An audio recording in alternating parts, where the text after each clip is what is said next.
ከእግዚአብሔር ጋር እንደሆነ ጦርነቱን ማየት ከፈለጋችሁ ሂዱና አንብቡት። ዘር ማንዘሩን የጨረሰለት በአንድ ጊዜ 70 ነው የጨረሰለት። ምንም የቀረ ነገር የለም። ውሾች ናቸው ደማቸውን የላሱ። እግዚአብሔር የሚፈልገው የምትሰውለትን መስዋዕት አይደለም፣ የምታረጉት መንፈሳዊ ነገርን አይደለም። ምን እናድርግ?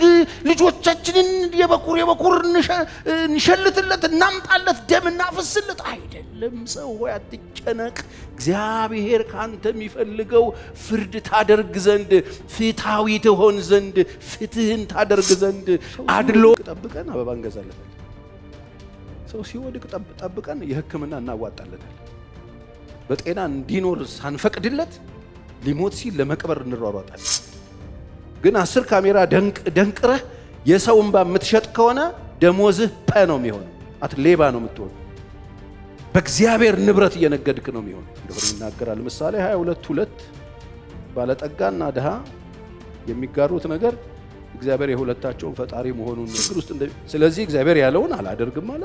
እየተቀባበልን እንደ ሲድ እርግማኑን እየተቀባበልን ችግሩን እየተቀባበልን አሳልፈን ያለንበትን ቦታ አናውቀውም። ብዙዎቻችን እስር ቤት ውስጥ ስለሆነ እስር ቤት ውስጥ የተወለደ ልጅ እኮ መታሰሩን አያውቅም። እስር ቤት ግቢው ነው ይመስል፣ ሰፈራቸው ነው ይመስል። ድሃን ስትንቁ እኔን የናቃችሁት፣ ድሃን ስታዋርዱት እኔን ያዋረዳችሁት ነው የሚለው እግዚአብሔር። እንደ እግዚአብሔር ፈቃድ እና እንደ እግዚአብሔር ቃል ኪዳን ሰዎች ኖሮ ቢሆን ኖሮ ታውቃላችሁ በምድር ላይ ድሃ አይኖርም ነበር። የእግዚአብሔር ሐሳብ ሰዎች እንደ ቃል ኪዳን ለእስራኤል ሰዎች የሰጠው ኪዳን መጽሐፍ ቅዱስ የነገረን ድሃ እንዳይኖር አድርጎ ነበር እግዚአብሔር። ግን ሰዎች በጣም ሰልፊሾች ስለሆኑ የራሳቸውን ነገር ስለሚፈልጉ ኪዳኑን ስላልጠበቁ ነው ድህነት ሀፕን ያደረገ። የሆነ ከመሬት ኢየሱስ መጥቶ እኮ ያለው ያንኑ ነው ያጸናው። መጽሐፍ ቅዱስ ዘዳግም 15:4-5 ላሳያቸው የተወሰኑ ጥቅሶች 15 ዘዳግም ላይ ይሁን እንጂ አምላክ እግዚአብሔርን ትወርሳት ዘንድ ርስት አድርጎ በሚሰጥህ ምድር ውስጥ አብዝቶ ስለሚባርክህ በመካከልህ ድሃ አይኖርም ብሎት ነበር እስራኤል። እግዚአብሔር ስለሚባርክህ በመካከልህ ድሃ አይኖርም። ይህ የሚሆነው ለአምላክህ ለእግዚአብሔር ፈጽመህ ስትታዘዝና ዛሬ የምሰጥህን እነዚህን ትእዛዛቶች ሁሉ በጥንቃቄ ስትከተል። ይህ የሚሆነው እናንተ መካከል ድሃ እንዳይኖር የምትፈልግ ከሆነ እምልህን ትእዛዜን ጠብቀህ እምልህን ካደረክ አይኖርም ማለት። ስለዚህ በጣም የሚገርም ይሄ እግዚአብሔር ቃል ነው። ለምን ሆነ ሲባል ይሄንን እግዚአብሔር ያለውን እምልህን አድርግ የተባለ ማህበረሰብ የሚለውን አላደረገም። ታዘዝ ተባለ አልታዘዝም አለ። አድርግ የተባለውን አላደርግም አለ። ሀፕን አደረገ ችግሩ። እዛው ምዕራፍ 15 ላይ 11 ቁጥርንም አንብቡት። በምድር ላይ ድሆች ምንጊዜም አይጠፉም አለ። ከዛ ለምን የምልህን አድርግ የተባለ ማህበረሰብ የሚለውን ስላላደረገ በቃ ህግን የተጣሰው፣ ኪዳን የተጣሰው፣ ቃሉን የተጣሰው፣ እግዚአብሔር ያለው ነው ያልተደረገው። ታውቃላችሁ እንደዚህ ነው። ይሄን አድርግ፣ ይሄን ካረክ ይሄ ይሆናል። ይሄን አድርግ፣ ይሄን ደግሞ አላደርግም ካልክ ሂዱና አንብቡ ዘዳግም 28ንም ይሄን ነው የሚሆነው። በአንድ መንገድ ይመጡብሃል፣ በ7 መንገድ ታሳደዳቸዋለህ የተባለው እንቅብህን፣ በዋቃ ኑሮን፣ ህይወትን፣ ነገርን ባርካለሁ ያለ እግዚአብሔር የኪዳን አምላክ ስለሆነ እሱን ካላደረክ ግን ግልባጩ ይሄ ነው ብሎ እግዚአብሔር ተናገረ። ስለዚህ በዓለማችን ላይ አሁን ያሉትን ችግሮች ማለት እኛ ክርስቲያኖች ነን፣ በቃ አለቀ በረዘግተን መጽሐፍ ቅዱስን ትኩር ብለን እያየን በቃ እዚሁ ጋር ቆመን ሌላው ነገር አያገባንም ይባል አይደለም። በዓለም ላይ ያለው ነገር በሙሉ የሚመለከተን ሰዎች ሁኔታዎችን ማየት አለ። ከምንድን ነው የመጣው ለምንድን ነው የመጣው ማለት መቻል አለ። የመጣው ሰው ትእዛዝን እግዚአብሔርን ትእዛዝ ሲተላለፍ ነው። ለዚህ ነው ኢየሱስም መጥቶ ስለ ድሃ ምናምን ሲያወሩለት ሽቶ ተሽጦ ድሆች እኮ ሁልጊዜ ከእናንተ ጋር ይኖራሉ። ለምን? እናንተ ተላላፊዎች ናቸው። ድሆችን እንዲኖሩ ነው የምታደርጉት እንጂ እንዳይኖሩ ድሆችን ከድህነት የሚወጡበትን ትእዛዝ አይደለም የምታደርጉት። ትእዛዙን ስለማትጠብቁ ድሆች ሁልጊዜ ከእናንተ ጋር ይኖራሉ ብሎ ተናገረ። ይሄ ማለት ግን ታዲያ ድሃ ዱብዳ ነው። በቃ ድሃ ሆኖ እንደዛ ሆኖ በቃ የተጣለ እግዚአብሔር የናቀው እግዚአብሔር የተወው ምናምን እንዳይመስላችሁ። ድሃን የፈጠረው ሰው እግዚአብሔርማ ሰው ነው የፈጠረው። እግዚአብሔርማ ትእዛዝን ጠብቆ የሚኖር ሰው ፈቃዱን እንዲያደርግ ሐሳቡን እየፈጸመ ከኪዳኑ ጋራ ከእግዚአብሔር ሐሳብ ጋር ተስማምቶ ከኖረ መልካም ይሆንለት። አይ ካለ ደግሞ ችግር ውስጥ ስለዚህ እግዚአብሔር ያለውን አላደርግም አለ። እየተቀባበልን እንደ ሲድ እርግማኑን እየተቀባበልን ችግሩን እየተቀባበልን አሳልፈን ያለንበትን ቦታ አናውቀውም። ብዙዎቻችን እስር ቤት ውስጥ ስለሆነ እስር ቤት ውስጥ የተወለደ ልጅ እኮ መታሰሩን አያውቅም። እስር ቤት ግቢው ነው ይመስል፣ ሰፈራቸው ነው ይመስል። ምሳሌ 14:31 ድሆችን የሚያስጨንቅ ፈጣሪያቸውን ይንቃል። የድሃም የሀብታምም ፈጣሪ እግዚአብሔር ነው። ሲጀመር እግዚአብሔር ድሃም ሀብታምም አልፈጠረም፣ ሰውን የፈጠረ። ስለዚህ ድሆችን የሚያስጨንቅ ሰው ፈጣሪያቸው ነው እግዚአብሔር። ፈጣሪያቸውን ይንቃል። ለተቸገሩ የሚራራ ሁሉ አምላክህን ያከብራል። ለድሃ የሚራራ እግዚአብሔርን ያከብራል። ስለዚህ በጣም ጨካኝ ሰዎች፣ በጣም ልባችሁ ድድር ያለ ሰዎች፣ እግዚአብሔር አላሳሰበኝ የምትሉ ሰዎች እግዚአብሔር እንዴት አድርጎ እንዲያሳስባችሁ እንደፈለጋችሁ ነው መጠየቅ ያለባችሁ። እግዚአብሔር አለ በዙፋኑ ላይ። እግዚአብሔር ለድሃ ይራራል፣ ፈጣሪያቸው ነው እሱ። ለነሱ የሚራራ ሁሉ አምላክን ያከብራል። ለድሃ መራራት አምላክን ማክበር እንደሆነ ወቁ። ለዚህ ነው መዝሙር ዳዊት በቅንፍ 42 ላይ ለችግረኛና ለምስኪን የሚያስብ ሰው ምስጉን ነው፣ እግዚአብሔር በበሽታው ጊዜ መኝታውን ያነጥፍለታል የተባለው። ድሃን ስትንቁ እኔን የናቃችሁት፣ ድሃን ስታዋርዱት እኔን ያዋረዳችሁት ነው የሚለው እግዚአብሔር። ድሃን የሚያስጨንቅ እግዚአብሔርን ይሳደባል ይላል። ስለዚህ ጆሮ ያላችሁ ሰዎች ስሙ። በተለያየ ስፍራ ሆነው የሚሰሙ ሰዎች አሉ። እዚህ ብቻ ያላችሁ ሰዎች አይደላችሁ። የምታስጨንቁ ሰዎች ድሃን በድህነቱ የምታስጨንቁት፣ በማጣቱ የምታስጨንቁት፣ በማጣቱ ልትፈነቅሉት የምትፈልጉ፣ ግራ የምታጋቡት፣ ድሃን የምትንቁት፣ ድሃን የምታስጨንቁ ሰዎች ድሃን አይደለም እግዚአብሔርን እየተሳደባችሁ ነው የሚለው መጽሐፍ ቅዱስ። እግዚአብሔርን ይሳደባል። አቅም የሌላቸውን ሰዎች፣ ድሆችን፣ እናንተ እንደምትፈልጉት የማይሆኑላችሁ ሰዎች የምታስጨንቁ ሰዎች ጉዳያችሁ ከድሃ ጋር አለመሆኑን ዛሬ ልነግር ነው የቆመው። ስለዚህ በዚህም ያላችሁ በሌላም ስፍራ ሆኖ የሚሰሙ ሰዎች መስማት ያለባቸው ድሃን ማስጨነቅ እግዚአብሔርን መሳደብ እንደሆነ። ምክንያቱም ብዙ ሰው የሚያጠፋውን ጥፋት ለምን እንደሚያጠፋ አያውቅም። ለዚህ ነው ሕዝቤ ዕውቀት ከማጣቱ የተነሳ ጠፍቷል። ጉዳዩ ከእግዚአብሔር ጋር እንደሆነ ብዙ ሰው አያውቅም። ብዙ ሰው አያውቅም። ምሳሌ መጽሐፍ አሁንም 14:31 እሱ ነው። ድሆችን የሚያስጨንቅ ፈጣሪያቸውን ይሳደባል፣ ፈጣሪያቸውን ይንቃል። ለተቸገሩ የሚራራ ሁሉ ግን አምላክን ያከብራል። ለተቸገሩ ሰዎች ራሩ። አካባቢያችሁ ያሉ ችግረኛ ሰዎች፣ እንደኛ ጎረቤት በጣም ግራ የገባቸው ልጆቻቸውን ከትምህርት ቤት ያስወጡ የሚበሉት የሚቀምሱት የሌላቸው የተቸገሩ ሰዎችን አይናችሁን ክፈቱና እዩ። በራችሁን ዘግታችሁ ህሊናችሁን ዘግታችሁ ቸርች ብትመጡ ትርጉም የለው። ራሩ። አካባቢያችሁ ያሉትን ሰዎች ድሆች ሁሉ ጊዜ አሉ ከእናንተ ጋር ሰርቪስ መስጠት ከፈለጋችሁ፣ እግዚአብሔርን ማክበር ከፈለጋችሁ እግዚአብሔርን ማክበር ከፈለጋችሁ በጣም ትልቁ የኛ የክርስትና ቢዝነስ እዛ ጋር ነው ያለው፣ ድሆችን መርዳት ጋር ነው። ለዚህ ነው እኮ መጽሐፍ እንደሚናገር ታስታውሳላችሁ። ንጉሥ አካብ የናቡቴን የእርሻ ቦታ ፈልገዋለሁ አለ። አበባ ምናምን እንዲተክልበት ፈልጎ በቃ ፈልገዋለሁ፣ ስጠኝ አላልሰጥም፣ አባቶቼ የሰጡኝ ነው አባቶቼን ርስት ነው አልሰጥም አለ። አቅም የሌለው ምስኪን ሰው ሊነቅለው ሲፈልግ ነው አለ። ተመካከሩ ከሚስቱ ጋር፣ ሰውየውን በግፍ ነቀሉት፣ ደሙን አፈሰሱ። ከእግዚአብሔር ጋር እንደሆነ ጦርነቱን ማየት ከፈለጋችሁ ሂዱና አንብቡት። ዘር ማንዘሩን የጨረሰለት በአንድ ጊዜ 70 ነው የጨረሰለት። ምንም የቀረ ነገር የለም። ውሾች ናቸው ደማቸውን የላሱት። እግዚአብሔር በጣም ይራራል ለድሃ። ለምሳሌ 22:2 ባለጠጋና ድሃ የሚጋሩት ነገር እግዚአብሔር የሁለታቸውን ፈጣሪ መሆኑን ነው። የሚጋሩት ርስት አይደለም፣ የሚጋሩት ምግብ አይደለም፣ የሚጋሩት ቤት ምናምን አይደለም። የሁለቱም ፈጣሪያቸው ግን አንድ። የባለጠጋም የድሃም ፈጣሪ በጋራ የምንጋራቸው አንድ ነገር አለ። የሁለታችንም ፈጣሪ፣ የሁለታችንም ሰሪ፣ ለሁለታችንም እስትንፋስ የሰጠ፣ ለሁላችንም ህይወትን የዘራብን አንድ ፈጣሪያቸው አንድ ነው። ስለዚህ በሁለቱ መካከል ልዩነት የለም። አሁን በጣም ለባለጠጋና ለትልልቅ ሰዎች፣ ለባለጠጋና ለሀብታም ሰዎች፣ ጭራ የምትጠርጉ ሰዎች፣ ድሃን የምትንቁ ሰዎች ያልገባችሁ ነገር ቢኖር ይሄ የሁለቱም ፈጣሪ፣ የሁለቱም ባለቤት፣ የሁለቱም ሰሪ፣ የሁለቱም ጉዳይ ብሎ የሚያስባቸው፣ ለሁለቱም እስትንፋስ የሰጠ፣ ሁለቱንም ያኖረ፣ ሁለቱንም በምድር ላይ እድሜ ሰጥቶ ኑሯቸውን የሚመለከት የሁለቱም ባለቤት ራሱ እግዚአብሔር። የሚጋሩት ነገር አላቸው። የሚጋሩት መሬት ቢሆን ችግር አልነበረውም። የሚጋሩት ድንበር ቢሆን ችግር አልነበረውም። አምላክ ነው ግን የሚጋሩት። ፈጣሪ ነው የሚጋሩት። አስባችሁ ታውቃላችሁ? አጠገባችሁ ያለው ምስኪኑና እናንተ መካከል ልዩነት የለም። ፈጣሪያችሁ አለ። የድሃ ፈጣሪ ሰይጣን የሚመስላቸው ሰዎች አሉ። የሁለቱም ፈጣሪ እግዚአብሔር ነው። ስለዚህ ምንድን ነው ብትነግረን? ለድሃ አስቡ፣ ለድሃ ስጡ። ለድሃ ስትሰጡ ለእግዚአብሔር እንደሰጣችሁት ቁጠሩ። ለፈጣሪው ነው የሰጣችሁት። ድሃን ስታስቡት፣ ድሃን ስትራሩለት፣ ለድሃ ልባችሁ ሩሩ ሲሆን ካላችሁ ስታካፍሉ የሰጣችሁት እመኑኝ በቀጥታ ለእግዚአብሔር ነው የሰጣችሁት።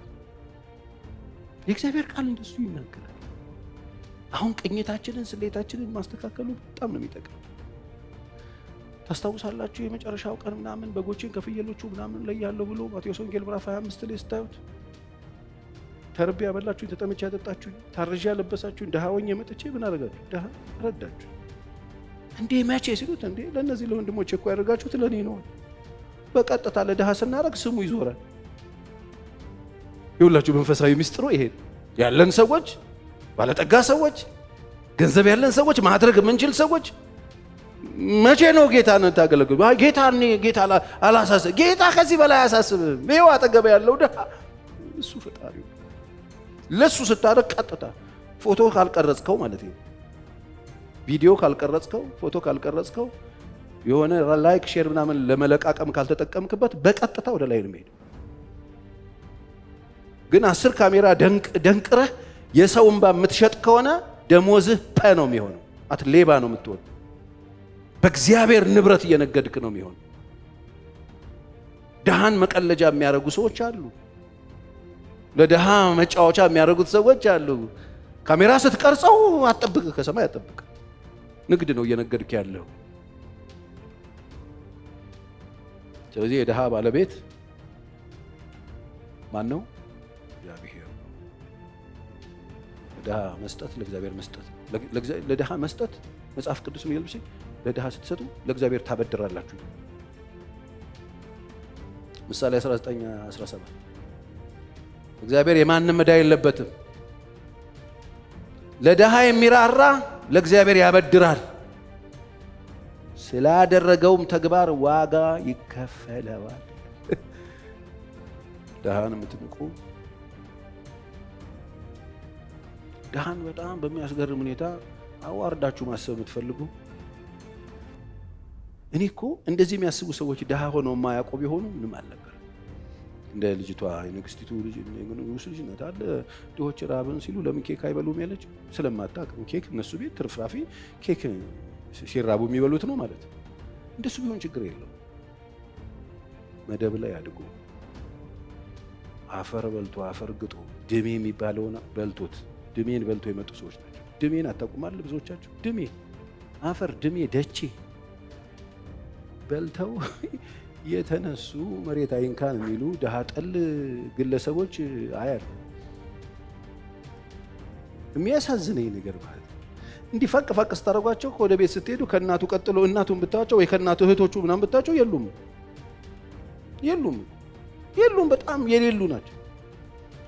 እነሱ ድሃ ሲንቁ ይሄ ምን ከምን የመጣ ነው? ከድንቁርና ነው የመጣ። እግዚአብሔርን ካለመረዳት ነው የመጣ። እግዚአብሔርን ካለማወቅ ነው የመጣ።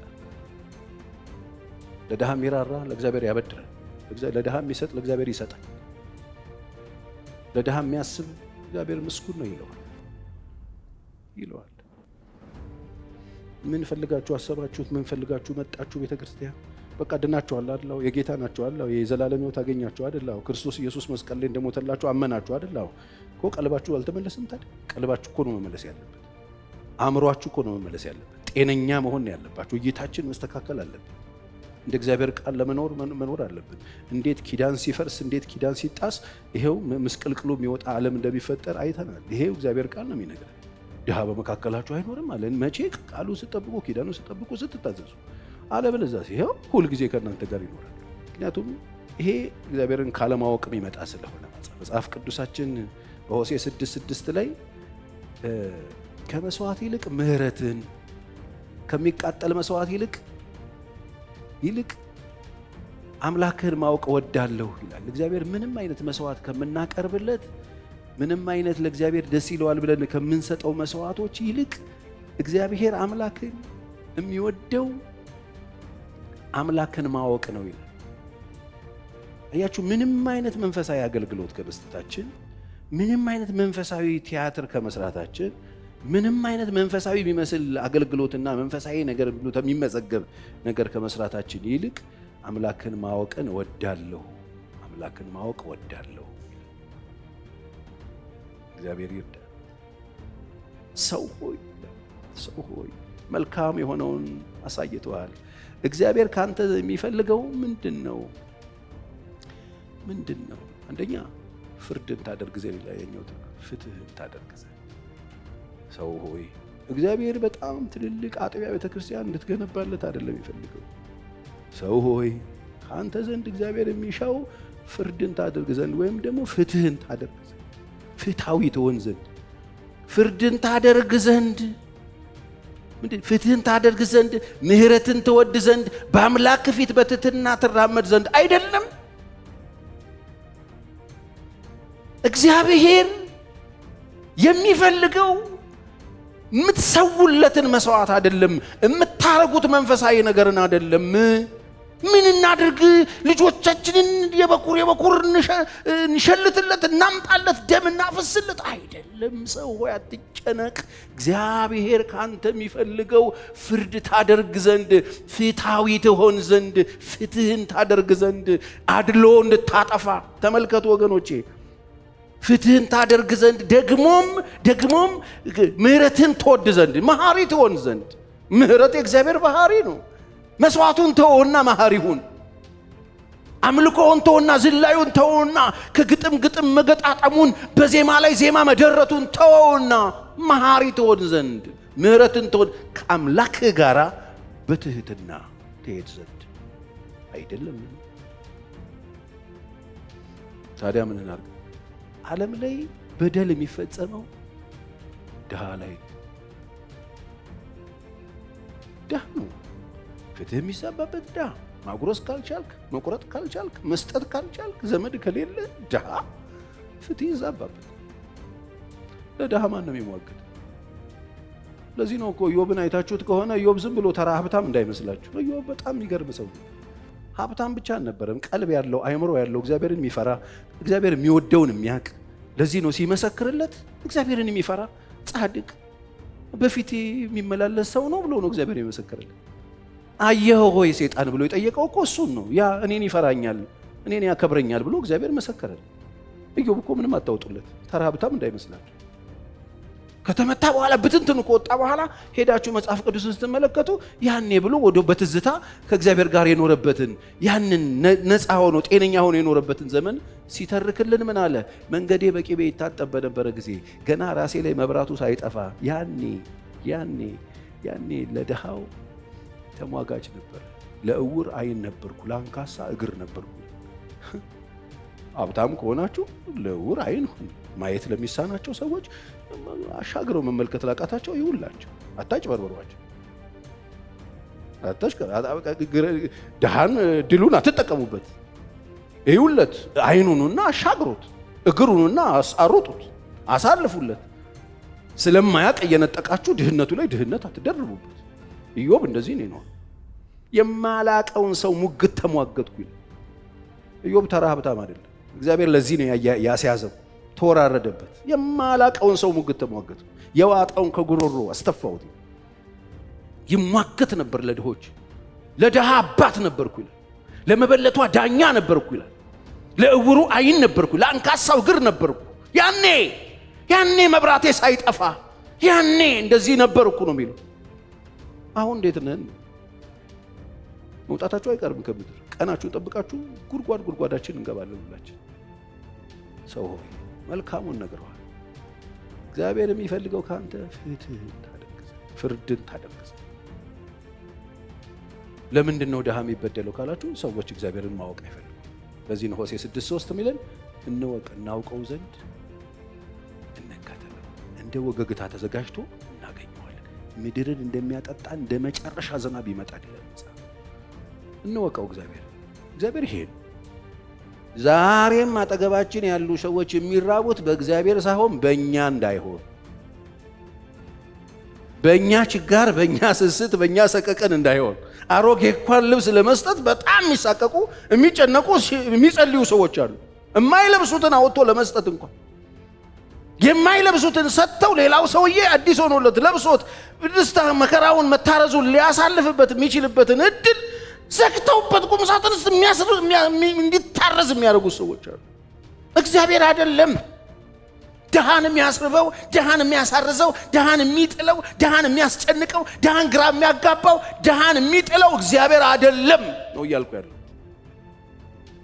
እግዚአብሔር አይደለም። የሚጥለው አንተ ነህ፣ አንቺ ነሽ፣ እኔ ነኝ። የምናስጨንቀው እኛ፣ ድሃን የምናስጨንቅኛ ነን። ወንድም ቢራ የሚያስፈልገውን አይቶ ባትራራለት የእግዚአብሔር ፍቅር እንዴት አድርጎ ነው ባንተ ቢኖር? ስለዚህ ነው ዮሐንስም እግዚአብሔር ፍቅር የሚሰብክ ሰባኪ ነው። እንደ ዮሐንስ ስለ ፍቅር የሰበከ የለም። ነገር ግን ያለው ይሄ ወንድሞቼ በስራና በእውነት እንጂ በአንደበትና በቃል አንዋደዳለን። ሰው ሲወድቅ ጠብቀን አበባ እንገዛለታለን። ሰው ሲወድቅ ጠብቀን የሕክምና እናዋጣለታለን። በጤና እንዲኖር ሳንፈቅድለት ሊሞት ሲል ለመቅበር እንሯሯጣለን። እግዚአብሔር ሆይ ጠብቀን። እስቲ አሜን በሉ። አጣችሁ ሰው ፊት ከመቆም ታረዛችሁ ሰው ፊት ከመኖር ግራ ከመጋባት እግዚአብሔር ያወጣችሁ። እስቲ በደንብ አሜን በሉኝ። ግድ ይላችሁ በደንብ አሜን በሉ። እግዚአብሔር አምላክ ሰው ፊት ከመቆም ያድናችሁ። በቃ እግዚአብሔር ይጠብቃችሁ። የኔ ልመና የኔ ጸሎት እግዚአብሔር እንደዚህ እንዳያደርግ ያደርግም እግዚአብሔር አውቃለሁ። ግን እግዚአብሔር ሆይ እላለሁ ሁሉ ጊዜ አደራ አሟችሁ ሐኪም ቤት ከመሄድ እግዚአብሔር ይጠብቃችሁ። አሜን በሉ። ግድ የላችሁ አትችሉም። እንደ ድሮ አይደለም። በእኛ ጊዜ 2 ብር ነው መርፌ። 2 ብር መርፌ ሚስቴን ማስወጊያ አጥቻ አውቃለሁ። 2 ብር። አሁን እንደዚህ 2 ብር ብይ አይገዛል። በቀደም ልጆቼ ብይ ግዛ ብለውኝ እኔ እንደ ድሮ መስሎኝ 1 ብር ሰጥቼ 10 ግዙ አልኩ። ሳቆብኝ። ኧረ 5 ብር ነው 10 ብር ነው አንዱ ብይ። እግዚአብሔር ማስተዋል ይስጥ። ቸርች ነበረች፣ ቸርች ጋር ነበራችሁ፣ ራእይ ውስጣችሁ ይግባ፣ ሐዘኔታ ይግባ። የምታውቋቸውን ግራና ቀኝ ያሉ ሰዎችን እዩዋቸው። አጠገባችሁ ያሉትን ሰዎች ሳታዩ እግዚአብሔርን ማየት አትችሉ። አጠገብ ያለው ወንድም የት ታውቀኛለህ እኮ ነው የሚለው የኔ መጽሐፍ። ያላየኸኝን እኔ የት ነው የምታውቀኝ? አይገርምም? እግዚአብሔር እድል ነው የሚሰጠው። እንድናገለግለው እድል ይሰጣል። እንድናቅፈው እድል ይሰጣል። እስትንፋስ ይሰጠን እድል ነው። ያበላሸነው እንድናስተካክል፣ ወደ ግራ ወደ ቀኝ እንድናይ። አካባቢያችሁ ላይ አቅም ያላችሁ ሰዎች ወይዋችሁ ውስጥ ዛር የምትችሉትን አድርጉ። ማድረግ የምንችለው ነገር ምን አለ? አሁን እኮ አገልግሎት እኮ በር እኮ እግዚአብሔር እየከፈተ ያለ። እዚህ ምንም አታገልግሉ። ይኸው ከዚች ደጅ ስትወጡ ማአት አገልግሎት። ማስጠት የማትችሉ ሰዎች ራሩ፣ ጸልዩላቸው፣ እዘኑላቸው። ማድረግ የምትችሉ ሰዎች ደግሞ እንዳቅማችሁ አድርጉ። ስታደርጉ አታስቀርጹት፣ እንድትከፈሉ። የኔ መጽሐፍ እንደሱ ነው የሚለው። ለታይታ ካረጋችሁት ደሞዙን ተቀብሏል። አታስቀርጹት። ዩቲዩብ ምናምን አትስሩበት። አሁን ነጋዴ ነው ከተማውን የሞላው ነጋዴ፣ እንባ ነጋዴ፣ ድህነት ነጋዴ፣ የሰዎችን ፊት ነጋዴ፣ ህፃናትን። እነዚህ ህፃናቶች እኮ ያድጋሉ፣ እግዚአብሔር እኮ ያሳድጋቸዋል። እኛም እኮ ይኸው አድገን እዚህ ጋር መተን ቆመናል። በመከራ በችግር በብዙ ውጣ ውረድ አልፈናል። ያኔ እንደዛ አይነት ችግር ላይ ፋፋ ምናምን እየተባለ እኛም እኮ ተረርተናል። ዩኤስኤ ዘይት እኮ ተረርታለች እናት። የዛኔ ሰብስበውን ቀርጸውን ቢሆን እግዚአብሔር ያሳያቸው። የኛ ሀገር ሰው ደግሞ መጫወቻ ነው የሚያደርገው። ሸሚዝ እንኳን ስትቀይር የሚል ማት ነገር አለ። እግዚአብሔር አይምሯችሁን ይክፈትላችሁ።